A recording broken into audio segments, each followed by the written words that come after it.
Hello guys, welcome back to our channel Gulia classes. हमने जो हमारी जीके की सीरीज स्टार्ट की थी उसके अंदर आज हमारी क्लास 2 है और इसके अंदर आज हम कवर करेंगे आधुनिक मॉडर्न हिस्ट्री का हमारा पार्ट ईस्ट इंडिया कंपनी। आज हम आपको बताएंगे कि कैसे अंग्रेजों ने भारत को एक कंपनी के माध्यम से गुलाम बनाया था। उस कंपनी का हम इतिहास बताएंगे कि कैसे ये बनी थी, कैसे इंडिया के अंदर इन्होंने एंट्री की और कैसे हालात थे इनके उस वक्त और कैसे धीरे धीरे इन्होंने क्या है भारत को गुलाम बना दिया।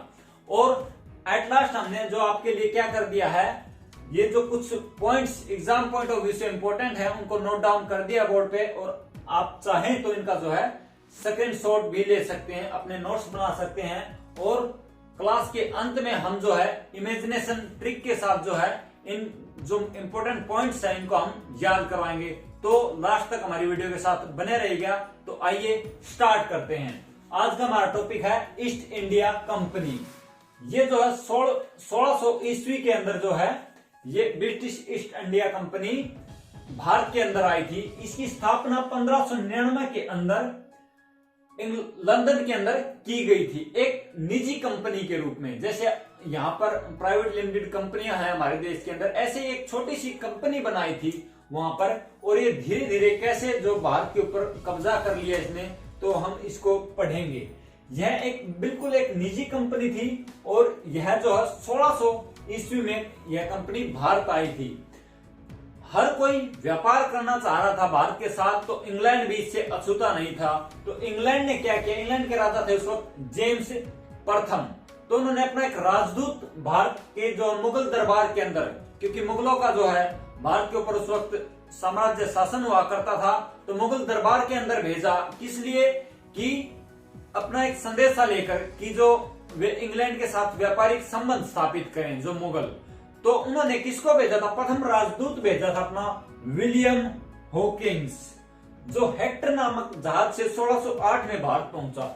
वैसे तो इन्होंने 1603 के अंदर जो है राजा ने इसको कहा कि जाइए इंडिया जाइए और इंडिया जाके जो है मुगल दरबार के अंदर जाइए और हमारे प्रस्ताव पेश कीजिए कि हम जो है आपके साथ व्यापार करना चाहते हैं।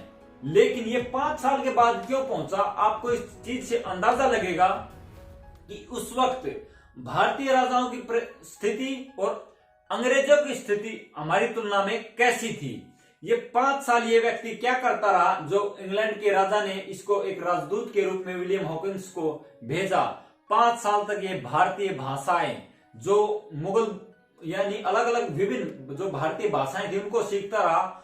मुगलों की जो दरबारी भाषा थी हम सभी जानते हैं वो फारसी थी, तो ये फारसी को भी सीखता रहा। क्यों सीख रहा था ये, क्योंकि ये सोच रहा था कि जब मैं राजा से मिलूंगा तो जब उनसे फारसी भाषा में बात करूंगा तो उनको अपनापन लगेगा। यानी कि ये चाहते थे कि जो जब राजा से मिले, राजा यानी कि इनको किससे मिलना था, जहांगीर से।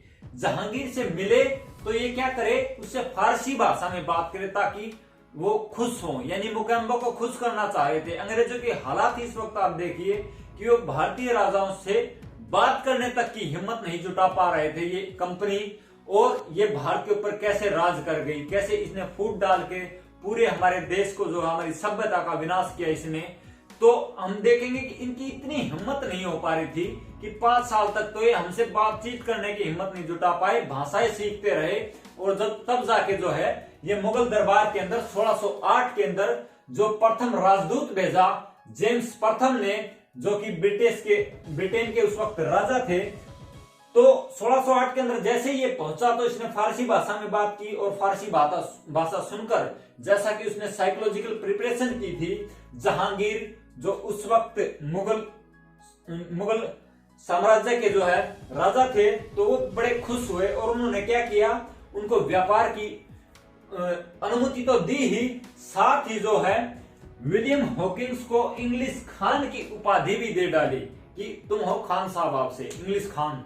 तो यानी कि आप लोग देख रहे होंगे कि इनकी स्थिति क्या है अंग्रेजों की, कि ये बात करने की हिम्मत जुटाने के लिए इन्हें 5 साल लगाए, भारतीय राजाओं को खुश किया, वहां की दरबारी भाषा में जो दरबार में जाकर बात की। और जो है उन्होंने खुश होकर, भारतीय राजा बड़े दरिया दिल हुआ करते थे, उन्होंने क्या कह दिया, ठीक है व्यापार कर लो कोई बात नहीं। लेकिन उनके मंसूबे किसी को नहीं पता था इन अंग्रेजों के जो काले कारनामों का, इनके काले भित्तर का कह सकते हैं हरियाणवी में, कोई नहीं जानता था।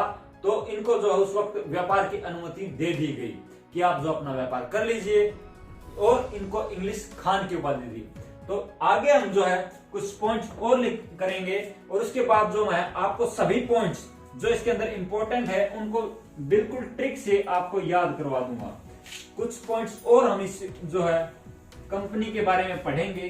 कंप्लीट यानी कि ईस्ट इंडिया कंपनी हमारी धीरे धीरे, जब तक हमारा 1857 का विद्रोह नहीं होता, क्योंकि उस वक्त तक तो क्या रहा है, कंपनी अपने हिसाब से चलती रही। उसके बाद इसके रूल रेगुलेशंस बनाए गए, उसको हम आगे भी करेंगे, कंटिन्यू जारी रखेंगे हमारे टॉपिक्स के साथ साथ। आज हम इसके कुछ इंपॉर्टेंट पॉइंट्स, यानी कि जो ये कंपनी स्टार्टिंग के अंदर इंडिया के अंदर प्रवेश किया, कैसे इन्होंने एंट्री की, कौन राजदूत थे इनके, कब ये आए, इन्होंने अपनी फैक्ट्रियां कहां कहां लगाई, ये पॉइंट्स करेंगे। तो हम कुछ पॉइंट्स और नोट डाउन कर रहे हैं। और आप नेक्स्ट हमारे पॉइंट्स हैं, जहांगीर ने जो है विलियम हॉकिंस को क्या बना दिया, 400 का मनसबदार बना दिया।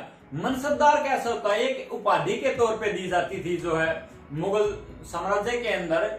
इसके अंदर क्या होता था, जैसे 400 का मनसबदार का मीन्स एक उपाधि दे दी कि 400 आदमियों के ऊपर या 400 कोई सवार हो सकते हैं, घोड़े के सवार हो सकते हैं, उनका जो हेड बना दिया गया उसको, उससे खुश होकर, क्योंकि उसने जो फारसी भाषा के अंदर बात की, उसको व्यापार की अनुमति मिल गई, और फिर क्या जहांगीर ने खुश होकर उसको 400 का मनसबदार भी बना दिया।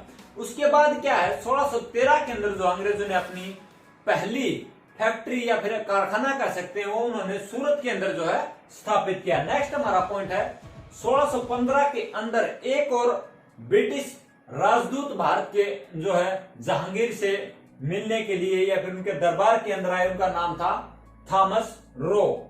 और आगे क्या है, आगे हमारा पॉइंट है कि ब्रिटिश प्रिंस चार्ल्स द्वितीय का विवाह पुर्तगाल की राजकुमारी कैथरीन से हुआ। ये कैसे है कि हम जानते हैं कि मैंने लास्ट वीडियो के अंदर हमने जो है पुर्तगाल किया था, अगर आपने वो नहीं देखी तो प्लीज हमारे प्लेलिस्ट के अंदर जाके जो है पुर्तगाल यानी कि क्लास 1 जो हमारी मॉडर्न हिस्ट्री की है उसको हमने कवर किया था, देखिए उसके अंदर हमने उसके अंदर बताया था कि जो है गोवा और उसके जो आसपास के इलाके थे और उनके ऊपर जो सबसे पहले क्या है, इनका पुर्तगालियों का जो है कब्जा था। तो वहां पर अब एंट्री कर रहे हैं, ईस्ट इंडिया कंपनी भी व्यापार ये भी कर रहे हैं और पुर्तगाली भी कर रहे हैं। पुर्तगाली पहले थोड़ी स्ट्रॉन्ग पोजीशन के ऊपर थे, लेकिन अब क्या हुआ है, जैसे ही ब्रिटिश ईस्ट इंडिया कंपनी भी यहाँ पर अपने पैर पसार रही है, तो इनके जो वैवाहिक संबंध स्थापित हो जाते हैं। ब्रिटिश प्रिंस जो चार्ल्स द्वितीय थे, उनका विवाह जब पुर्तगाल की राजकुमारी कैथरीन से कर दिया जाता है, उनको जो है ब्रिटेन के राजकुमार को बंबई दहेज में मिल गया, और ब्रिटेन के राजकुमार ने उसको क्या कर दिया, ईस्ट इंडिया कंपनी को किराए पे दे दिया, और राजकुमार किराया खूब लूट रहा है, खूब मजे कर रहा है। अब हम जो है कुछ पॉइंट्स जो इस हमारी क्लास के अंदर इंपॉर्टेंट थे, उनको जो इमेजिनेशन करेंगे, उनको याद करेंगे किस प्रकार से कि क्वेश्चंस बनते हैं एग्जाम के अंदर कि प्रथम अंग्रेज राजदूत कौन थे जो जहांगीर के दरबार में आए। तो हम ऐसे कोड कर रहे हैं, उनका नाम था जैसे हॉकिंस। तो यानी सबसे पहले ईस्ट इंडिया कंपनी ने इंडिया के अंदर जो है आकर हेलो करने की कोशिश की इंडिया के राजाओं के साथ, यानी कि हॉकिंस यानी हेलो करने की कोशिश की। सबसे पहले आप किसी से मिलते तो हेलो करते हैं, तो अंग्रेजों ने भी ऐसा किया, यानी कि उससे हमने कोड कर लिया कि हेलो से कैप्टन हॉकिंस। यानी कि ऑप्शन भी हमें जो कॉम्पिटिटिव एग्जाम के अंदर मिलते हैं, इजिली हम इस पॉइंट से जो हमारे दिमाग के अंदर रहेगा कि हेलो की, तो इससे हम हॉकिंस जो इजिली रिकॉल कर पाएंगे। और ये भी आता है कि जब अंग्रेज राजदूत थॉमस यानी कि थॉमस नहीं हॉकिंस आए, तो कौन था जो है इंडिया का जो है राज किसका था, यानी कि मेनली वो थे हमारे जहांगीर। जहांगीर को हम कैसे याद रखेंगे, जब इस जहान के ब्रिटिश जो इस हमारी दुनिया जहान के अंदर आए इस जहाज में बैठ के, तो वे जहांगीर से मिले हैं, क्योंकि वे क्या कहां बैठ के आए थे, जहाज में, पानी वाले जहाज के अंदर आया है कौन, हॉकिंस आया है लो करने के लिए। तो जहाज में आता और सबसे पहले आकर किससे मिलता है, जहांगीर से मिले थे। तो ऐसे हमने कोड कर लिया ये दोनों। नेक्स्ट हमारा आता है कि द्वितीय जो है यानी कि दूसरी बार जो कौन आए थे जो राजदूत इंग्लैंड से, उनका नाम है थॉमस रो। कि दूसरी बार जब ये आए तो रोते हुए आए कि हमें व्यापार करने दो, हमारा जो बहुत लॉस हो रहा, हमें व्यापार करने दो। तो दूसरे राजदूत कौन आए हैं? थॉमस रो आए हैं। तो उसने क्या उसको थमजा, रो मत, यानी जहांगीर के दरबार में है, जहांगीर ने उसको कहा थमजा, रो मत। और इसके बाद जो हमारा मेन पॉइंट्स हमारे जो इससे आते हैं वो हम कर चुके हैं। और ये भी आता है जैसे 1613 के अंदर उन्होंने क्या है, ईस्ट इंडिया कंपनी ने अपनी पहली फैक्ट्री लगाई सूरत के अंदर। तो इसको हम 1613 को कैसे कोड रखें कि हम ना भूलें। तो हम जानते हैं कि जो ग्रेजुएशन होती है उसको 13वीं क्लास बोला जाता है। क्यों? गांव देहात के अंदर उसको 13वीं, भाई कौन सी 13वीं पढ़ने लग रहा है। तो क्या होता है कि एक समझदार हो जाता है बच्चा, कोई समझदार होगा तभी तो फैक्ट्री लगाएगा ना।